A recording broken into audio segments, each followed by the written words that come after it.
This is Transit Unplugged, and I'm your host, Paul Comfort. And today we continue our special series, Transit Unplugged in the United Kingdom. This episode, we interview Lewis Brencher, who is Director of Communications for Transport for Wales, which is a not-for-profit company owned by the Welsh government. It was established to provide support and expertise to the Welsh government in connection to transport projects in Wales. In 2017, it procured the new operator and development partner for the Wales and Borders Railway franchise, under the powers delegated to the Welsh government under the Government of Wales Act in 2006. We were able to visit their headquarters and talk to Lewis about what's going on in Wales and all their transport projects and rail. It's quite an interesting look into the transport history and what's going on for the future of transport in this part of the United Kingdom. All on this special episode of Transit Unplugged, Travels to the United Kingdom.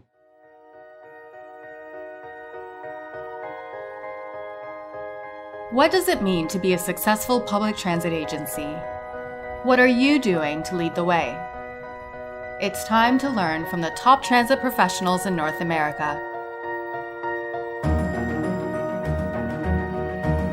This is Transit Unplugged with your host, Paul Comfort. I am Paul Comfort, and welcome to another special edition of Transit Unplugged, America's #1 transit podcast, and now an international version, as this is a part of our series of our visit to the Great Britain and all the transit systems here in Great Britain, England, and Scotland, and now we're in Wales. So very excited to be in my mother's homeland of Wales, and Lewis Brencher is the Director of Communications for the Transport for Wales. Thanks so much for having me here in your offices. No problem. It's great to have you. Yeah, rode into Cardiff Central, which is your main city's big train station, and excited to be here with you today. Lewis, why don't we start off by just giving me some context of where we're at here in Wales and how it's related to people, you know, from North America sometimes think of it all as England, but I know it's not really just England anymore. Tell us how all that works. Yeah, so we're here in Wales, and Wales is part of a sort of a family of nations within the UK. So we have a devolved government here in Wales, which means that the Welsh government have responsibility around certain areas of policy, including transport, which means that the Welsh government have been able to define and commit to sort of the investment and the development in terms of what we're going to be doing here to develop the transport network in Wales. So as you mentioned, we've got Scotland, England, Northern Ireland and Wales. All of them are part of the United Kingdom. Each of those different regions and nations have their own devolved government, but we're all part of the UK overall. So it's really important that we work closely together to make sure that people can still make journeys across those borders, but that we also have the ability to have empowered local devolved governments and national governments to still make policy closer to those people who depend on it. So what is Prince Charles to you? Isn't he the Prince of Wales?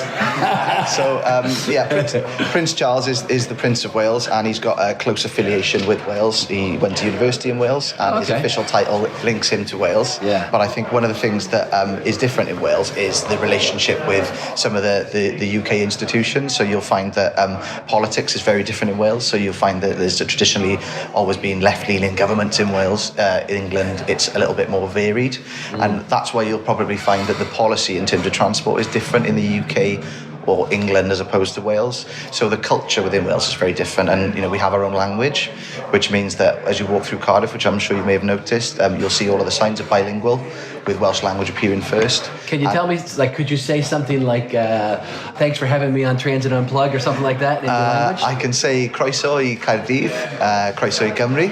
What's that mean? Which means welcome to Cardiff and welcome to Wales. Oh, okay, there you go. Yeah. So I'm a Welsh learner myself, and I think it's really important for people in Wales. We feel really proud of our language, and it's something that we're trying to encourage more and more development and growth in.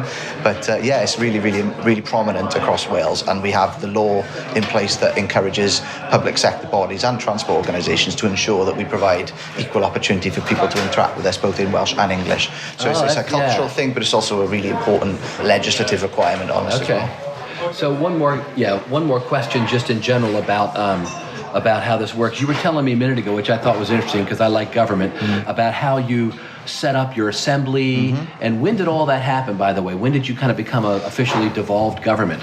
So we actually just celebrated 20 years since the creation of the National Assembly for Wales. So the National Assembly was set up as a devolved, essentially a devolved parliament for Wales, but it's very, very different in terms of the structure of it. So for example, the building itself is designed to generate more collaborative conversations and to reduce some of the more conflicted type conversations that you might see in the UK Parliament, where the benches are set up opposite each other. That encourages a bit more they shout at each other, a bit more shouty sort of debate. So it's all designed around trying to create collaboration. The voting system is different to the UK government election as well, in that we have the first past the post system, but we also allow people to vote for parties as well. The idea behind that being that we create a bit more balance within the assembly between different political parties. A lot of that is linked to the fact that historically Welsh politics were dominated traditionally by the Labour Party in Wales, and I think the policymakers at the time who set up the assembly recognised that they wanted to create a bit more diversity in terms of the political parties, hence why we've seen more variety in terms of the types of governments historically, with more chance of coalition in the Welsh Parliament than traditionally would have been seen UK Parliament. And that's all about trying to broaden the conversation and get as many people involved as possible and try and make it a bit more positive and a bit more collaborative. Yeah, well, thanks. That's a good 5-minute civics lesson. So let's talk about what you do transport-wise here. Give us a scale and scope of what Transport for Wales does. So Transport for Wales is an organisation, is a wholly owned arm of the Welsh Government. We've been created to do 3 main things. So one is to deliver customer-focused services, one is to deliver expert advice, and the other is to deliver infrastructure investment. So what that means is, in terms of customer-focused service, that's about, at the moment, delivering a rail service for the whole of Wales and the borders.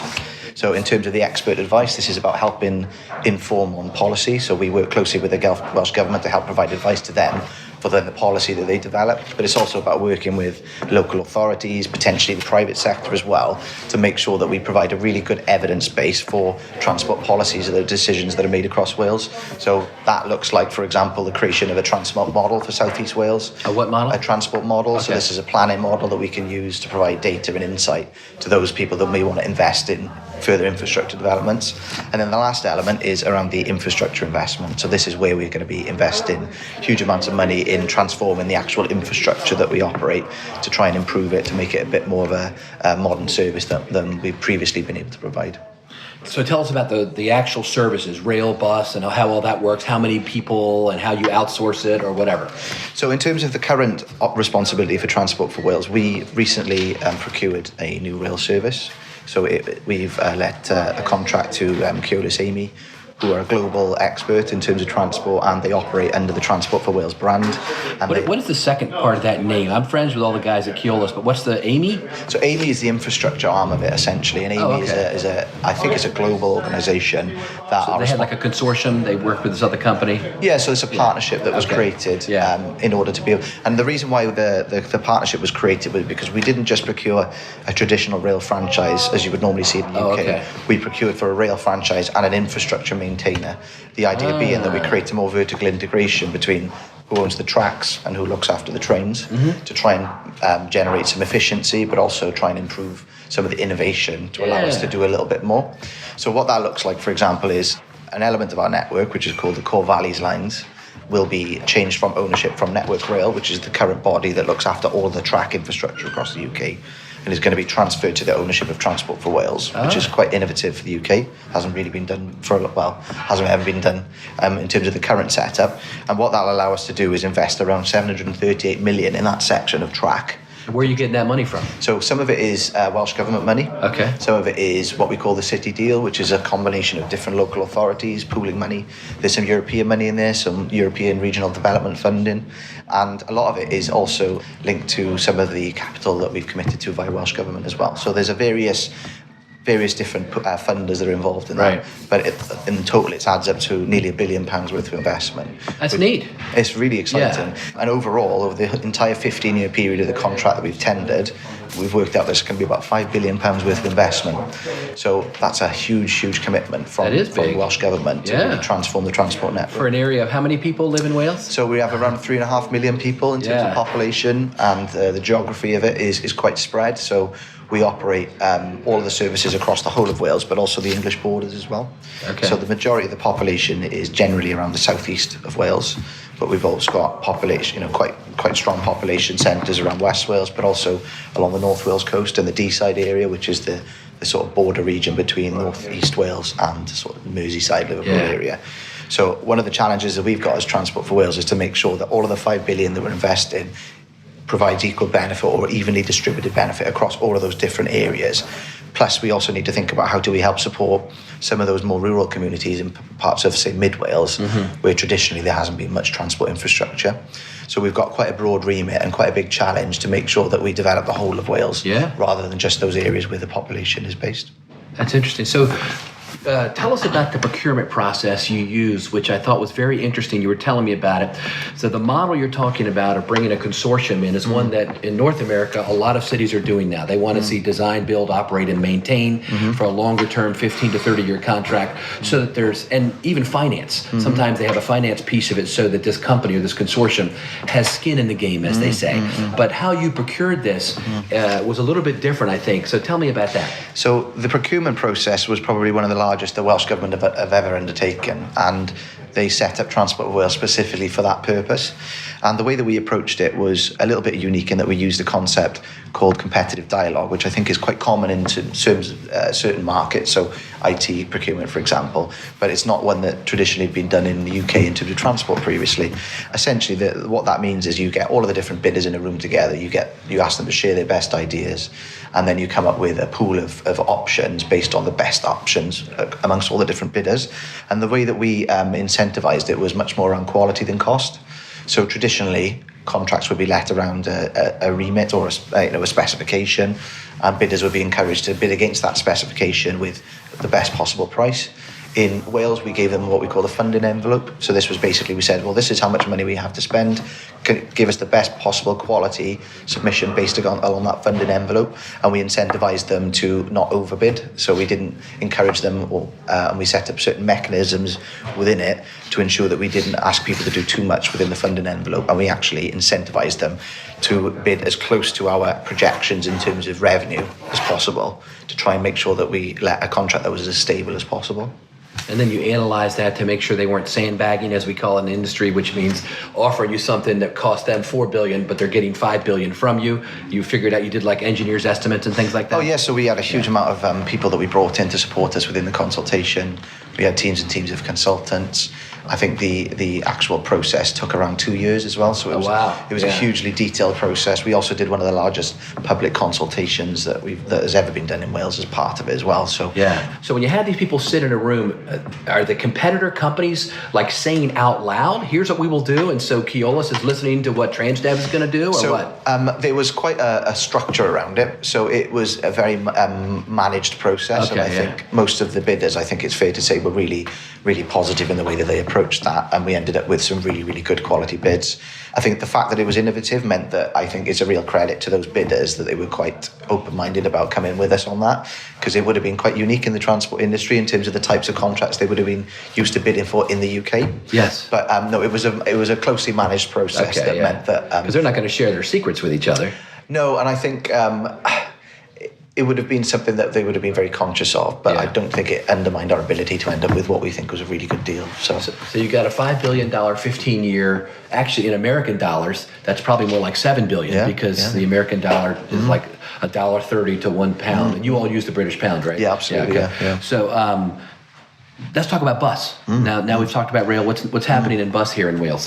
So I think it's worth just giving a bit of context in terms of the bus industry overall. So across the UK, there's been a long-term declining trend in terms of bus patronage. Yes, just like in North America, by the way. So it's a real challenge for the UK and the bus industry generally. And I think one of the things that governments across the whole of the UK have recognised that probably we need to do something a little bit different. The Welsh Government has recently undertaken a big consultation on a white paper to look at changing the way that the bus market is operated within Wales. And I think, generally speaking, most people do recognise that there are some changes that are needed. I think one of the things that is important within Wales is the combination of understanding the needs of rural communities and some of the bigger conurbations as well. And ultimately, the variety of the different communities that operate within Wales means you have to have quite a flexible system.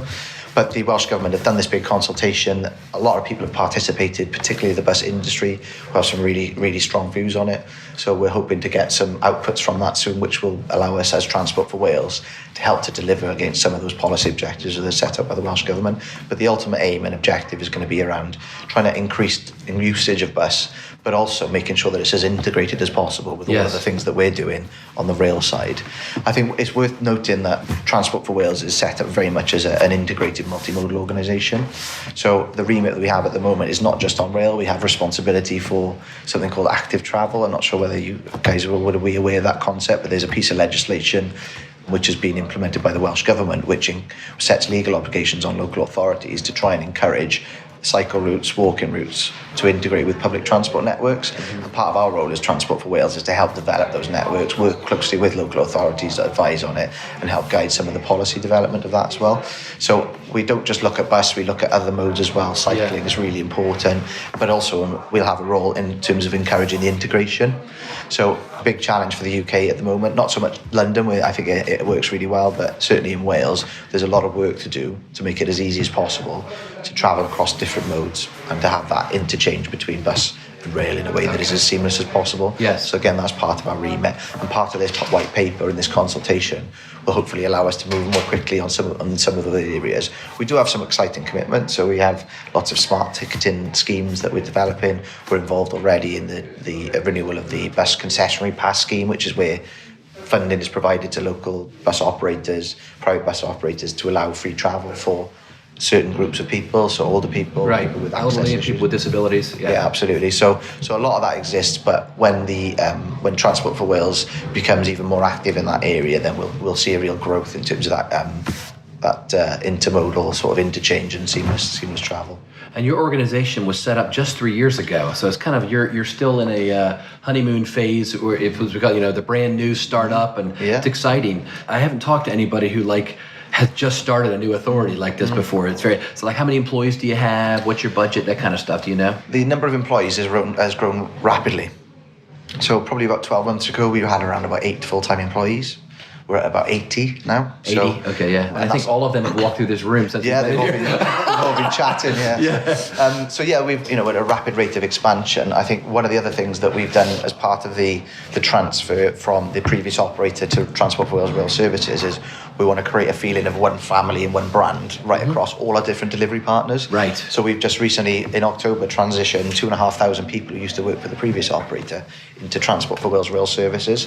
So even though we, as a direct employees, we've seen a bit of an increase, for the authority. Yes. On the operator, which is also part of Transport for Wales, we've incorporated 2,500 people. So all of these people now feel advocates and part of this Transport for Wales family. So you've got, I've been around the country, Great Britain over the last week, and the big ones are First Group, right? Arriva, WeGo, Keolis, right? And so who's doing the bus service here for you? So we have a number of different bus operators in Wales. There's a few really big high-profile operators, so like First, Arriva, Stagecoach. That's the other one, yeah. There's also a lot of smaller local operators. So in mid-rural Wales, you'll see some much, much smaller companies. And they just come in and set up their own routes, right? They say, here's where I want to run, here's what I'm going to charge, and then you kind of build infrastructure for them. Is that the way it works? So there's a traffic commissioner organisation which has responsibility for regulating certain elements of the bus market. We have something called a public service commission a lot of times in America where it's the same kind of role. They have to approve it. But yesterday when I was in Scotland, they were telling me that basically, even though they have to approve it, they basically do. These companies can still basically do what they want, right? Yeah, and it's all around trying to, create innovative market, I guess, and trying to respond to demand. Yeah. And they make a profit. Well, they run this, in theory, right? They run this route. there's no subsidy other than you're reimbursing them for the elderly and people with disabilities. And in America, that's unheard of. I ran bus service in Baltimore with less than a 25% fare box recovery ratio. Wow. So there was a 75% subsidy. That's why the budgets here can be reasonable. I couldn't believe the service that was being provided in Glasgow for the amount of money. It was very minimal compared to what we used to have to pay because it's privatized. Yeah, so I think it's quite probably something that a lot of people would have probably various views on. Yeah, of course, yeah. But I guess Margaret Thatcher, right? She kicked this off in the 80s and privatized everything. I was probably in primary school at that point, so exactly. I wasn't really aware of the detail. But I think the key thing for me is that whatever the current system is, and most people would recognise this, including the bus industry, there is a long-term trend of decline. So I think there is a recognition publicly that something different has to be done in order to try and stimulate some of that growth again and get back to where we want to be, which is to have a really, really fast-growing and successful bus market that there can be investment and innovation in. I think the work that the Welsh Government is doing will help to try and create some of that more stability, I guess, is probably a way to say it, and a bit more potentially a bit more regulation in certain areas, right, to make sure that we end up with increase in demand and growth in the market. Because the fundamental purpose of policy that Welsh Government has outlined is around trying to reduce carbon emissions, to try and increase the number of 2021 goals, right, and all that. Yeah, absolutely. So, ultimately trying to get people out of their cars where possible, into buses, into trains. Is rail going up while bus is going down? Have you found that? That's what I've heard elsewhere. So historically, there's been a huge growth in rail. Yeah. And I guess when the previous operator was let on a 15-year franchise, which was done around 2003, and at that time, the trend was pretty static, possibly even declining in certain areas. In the 15-year period of the last contract, we saw a huge growth, around 60% growth in demand, which has probably created this position, fantastically exciting position now, where the government have recognised that and are really excited about this level of investment for the next 15 years. So we've gone from 400,000 in the previous contract in terms of capital commitment to nearly 5 billion. Yeah, that's amazing. So it's it's like a night and day in terms of where we are. I've ridden rail all over, by the way, since I've been here, everything. And you have a phenomenal rail system. I'm very impressed with it. The speed and the ease of which they operate. And, you don't have to go through, it's not like going through airport security when you come in. That doesn't take an hour. This morning, I got on a 2-hour train ride to come here from London at Paddington Station. And literally, it took me 2 minutes to walk in and just go through, amazing. So you have a very efficient system. In North America, or in the United States, there are only 8 cities that have seen growth in bus service over the last year. And I've analyzed all 8 of those cities, talked to their leaders, find out, and I've pulled together what I think are just 3 things. So for what it's worth, if this is any help to you. Fantastic. The first one is they've changed the routes. And you said next week you're going to be doing your own rerouting. And they've tried to analyze, where do people want to go today? It's not the same as it was 5-10 years ago even. A lot of people want to go outside the central business district where the jobs are and other things. And so those routes have been every city that's had growth in ridership has changed their routes to take. Obviously, it just makes sense. You got to take them where they want to go. Exactly. Second, they've reduced friction. So they have put in bus-only lanes, transit signal priority in the real congested areas of the city, even reducing friction by adding, making it smoother for people to do e-ticketing and all that, so there's not all this on the bus standing for 2 minutes at the fare box trying to get your day pass printed or whatever. Those are 2 of the real key areas. So what are you doing along those lines to see this increase? So one of the things I think that's been consulted on at the moment is looking at having what we were calling regional transport authorities. So this is about how we could potentially, and again, this is all consultation at the moment, we encourage the local authorities to collaborate across regions to try and, I guess, be a bit more strategic in terms of how some of the routes are planned. So that's something that's been suggested as part of the consultation. What about frequency? I didn't mention the third one. The third one is increasing the frequency of bus service to less than 15 minutes on routes. Are you all looking at that? So we are, in terms of the current service that we provide as Transport for Wales, I guess, in terms of bus, that would be the next step following on from some of this work. So we would be then looking at, as part of those regional transport authorities, they could potentially then define what they think are some of the high-level outputs needed in their areas. So I think that would be something that would be developed later down in the process. I think understanding the overall governance around it first would probably be one of the first steps. But again, the outputs from that consultation will be informed by some of the responses they've had. So it'll be really interesting to see what that looks like when that's produced. the system here is bus and rail. And then you're also integrating in, you said, the bike lanes and the pedestrian walkways and all that stuff. Are there any other areas in which you're working? Yeah, so we've been asked by Welsh Government to look at how we can increase the number of electric vehicle charging points, for example. Oh, okay. So there's some really exciting work happening, looking at planning where those might go, how we would fund it, whether we can bring in private sector partners, for example, to help cover the cost of it. I guess because one of the things we have to recognise is that the car will still be the most important option for some people in terms of access, and therefore we can't be dismissive of those modes which are already hugely popular. And I think something over like 90% of journeys in Wales are made by car. So if we want to achieve our aims, which is to try and reduce the carbon output of people who use our transport network, we have to think about how we can integrate different types of car journeys within that. So, for example, making sure that we try and bring people onto the public transport network earlier on in their journeys. So looking at park and ride facilities, looking at how we can incentivise people through pricing and ticketing, looking at how we can nudge people out of their cars to make shorter journeys, or alternatively, when they do need to use their cars, making sure that we're providing the best options possible in terms of charging points and different things like that. So that's part of the purpose of Transport for Wales, looking right across the remit of transport, not just in terms of rail and bus. Okay. Yeah, all of mobility. Absolutely. Yeah, and that's, I think, what a lot of cities are doing now. Are you working in America, we've come up with a term called a mobility aggregator. So the city government or the transport authority is working on mobility as a service, where there'll be one app, and it might include taxi, it might include Uber, Lyft, it might include rental bikes, all on one app. Are you all looking to do anything like that? Absolutely, yes. Okay. So we've already been remitted to produce something around integrated responsive travel. So we are creating an app that will allow bus, community transport operators, potentially taxis, all to a little bit like Uber, but with different operators under the Transport for Wales banner to integrate across all different modes. So yeah, these are all part of the sort of pipeline of developments for Transport for Wales.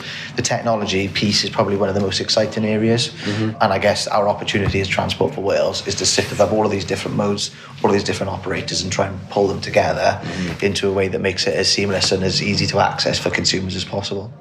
I think it was Leon Daniels from TfL a few years ago who famously refused to allow Uber into London, but that's all been lifted right now, right? I mean, everywhere has Uber and Lyft and those kind of... Well, most big cities, but yes. I think there's a lot of rural areas and towns that won't have it yet, but as a concept, it's quite common across the UK. You know, Do you all have a board of directors here, or you work for the government? Or so the way that we're governed is, we're wholly owned by the Welsh Government. So you're a public non-profit organisation. Yes, right? Absolutely. So we were created by the Welsh Government, we're owned by Welsh Government, they remit us, and our purpose is to deliver on their objectives. So we are the delivery arm of Welsh Government, essentially, in terms of transport. So we have a chair, we have a chief executive, we have a board of directors. We also work really closely with the executive team within the operator as well, which is Transport for Wales Rail Services. And we also work really collaboratively across local authorities as well. But ultimately, we are accountable to Welsh Government as our owners. But we have our own board of directors as well, who are responsible. And they're appointed by who? They're appointed by the Welsh Government. Would you call him your first minister? Does he appoint them? Or? Our transport minister. So we have Ken Skates AM, who's the Minister for Economy and Transport. Okay. So we are delivering, he's empower us to deliver on his behalf. Yes. And he's appointed Who's your CEO? Scott Waddington is our chair. Okay. James Price is our CEO. Right, yes.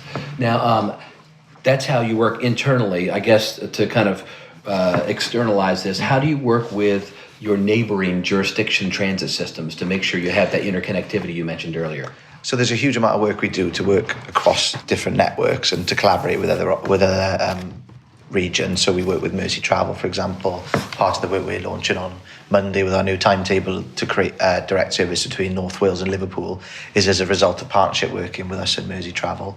And we also have memorandums of understanding with other authorities such as TfL. So TfL have been really supportive of us in terms of getting established. So they're able to provide advice and support in certain areas, which is really helpful. Similarly, we work with all the other regions of the UK in terms of collaboration as well. We also work really closely with the UK Department of Transport as well. So we have agreements in place to ensure that English passengers who use Transport for Wales services have a voice and are able to influence some of the decisions we make via the UK Department for Transport as well.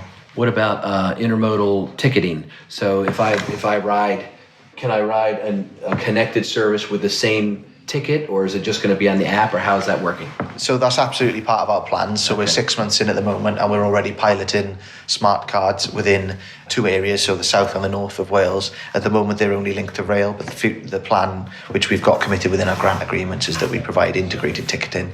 For bus to rail and also absolutely. other buses? Well, even potentially other modes as well. So it might be that potentially you could get cycle hire or linked in, other modes. So we're really trying to be bold and ambitious in terms of how integrated it is. So bus and rail are hugely important, and there's lots of work to do there, but we're looking at other modes as well that might be part of that.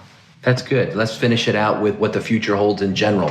Where do you see this Transport for Wales? You've really a new organization started 3 years ago by the Welsh government. You've already kind of consolidated and let contracts for your rail as well as you're working with the bus providers. Where does it go over the next 5 years?